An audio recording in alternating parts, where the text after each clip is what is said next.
भारत के business tycoon कहे जाने वाले रतन टाटा ने बुधवार को इस दुनिया को अलविदा कह दिया। उनके चले जाने के बाद न सिर्फ भारत में बल्कि पूरी दुनिया में शोक की लहर है। 86 साल की उम्र में उन्होंने अंतिम सांस ली। देश ने दिग्गज कारोबारी और एक दरियादिल इंसान को खो दिया। 9 अक्टूबर की रात रतन टाटा का मुंबई के ब्रीच कैंडी अस्पताल में निधन हो गया। गुरुवार को उनका अंतिम संस्कार किया गया। उनकी अंतिम यात्रा में देश दुनिया के दिग्गज हस्तियां शामिल हुई। रतन टाटा के निधन से पूरा देश शोक में डूबा हुआ है। उन्होंने अपने जीवन में कई कामयाबी हासिल की थी। अब आप पहले इन तस्वीरों को देखिए। रतन टाटा की अंतिम यात्रा के दौरान कई दिग्गज और हस्तियां शामिल हुई, लेकिन जो सबसे आगे इस भीड़ में उनके पास अंतिम समय में भी खड़ा था, वो था शांतनु नायडू। आखिर कौन है शांतनु नायडू, जो रतन टाटा से 50 साल छोटे होने पर भी उनका इतना करीबी बन गया? आइए इस वीडियो में जानते हैं। दरअसल रतन टाटा के आसपास हर वक्त एक नौजवान नजर आता था, जिसका नाम शांतनु नायडू है।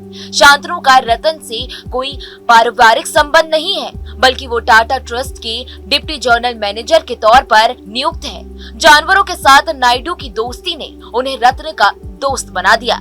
आइए जानते हैं कैसे। दरअसल नायडू ने एक इंटरव्यू में बताया था 2014 में वो पुणे के टाटा एलएनसी में ऑटोमोबाइल डिजाइन इंजीनियर के रूप में काम करता था। एक रोज जब वो ऑफिस से घर लौट रहा था, उस वक्त उसे सड़क पर एक मरा हुआ कुत्ता दिखाई दिया।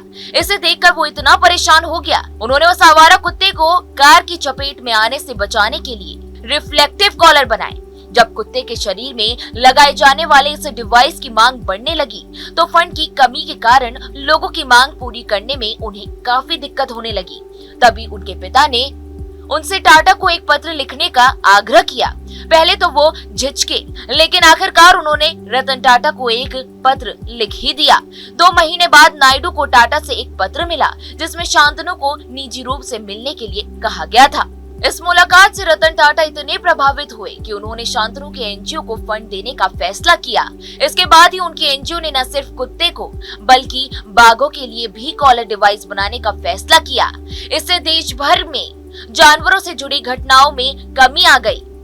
तो वही कॉर्नेल यूनिवर्सिटी से एमबीए की पढ़ाई करने वाले शांतनु नायडू समूह में काम करने वाले अपने परिवार की 5वीं पीढ़ी हैं। तो वहीं 2018 में अमेरिका से एमबीए की पढ़ाई कर वापस लौटने के बाद वो टाटा ट्रस्ट में डिप्टी जनरल मैनेजर के रूप में शामिल हो गए। रतन टाटा के सबसे करीबी माने जाने वाले 30 साल के शांतनु नायडू ने एक इंटरव्यू में बताया कि वो टाटा के साथ डिनर करने गया था।